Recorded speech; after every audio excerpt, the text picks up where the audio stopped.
Heaven വേ ട്രാവലിക്ക് എല്ലാവർക്കും സ്വാഗതം കേട്ടോ.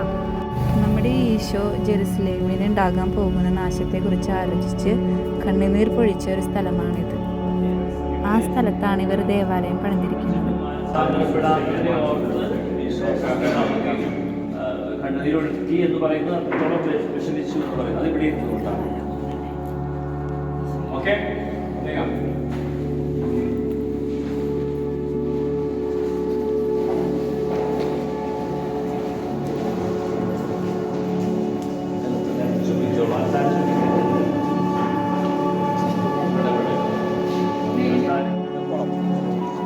ഇവിടെയാണ് യേശു തളർവാദ രോഗിയെ സുഖപ്പെടുത്തിയത്. അതായത് ഈ മത്സരം പോലെ എന്തിനാന്ന് അനുസരിയോ, അതായത് ജൂയിഷ് ഇതിൻ്റെ അവർ എങ്ങനെ വെച്ച് കഴിഞ്ഞാൽ എനിമൽസിനെ വാഷിയാൻ കുളിപ്പിക്കാൻ വേണ്ടിയുള്ള കുളമാണ്. ഇവിടുന്ന് ഇതിന് കുളിപ്പിച്ചതിന് ശേഷമാണ് ഇവർ മറ്റേ ടെമ്പിൾ മൗണ്ടിൽ ഈ എനിമൽസിനെ ബലിയർപ്പിക്കുക. ഇവിടെ കുളിപ്പിക്കാൻ വേണ്ടിയാണ് ഈ കുളം. ഇവിടെ വെച്ചാണ് നമ്മുടെ യേശു തളർവാദ രോഗിയെ അവരെ പെട്ടെടുത്ത് ഓക്കെ.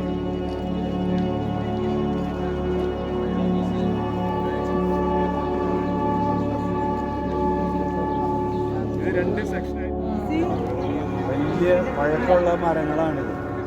ഇതിന് 2000 മേളിൽ പഴക്കമുള്ള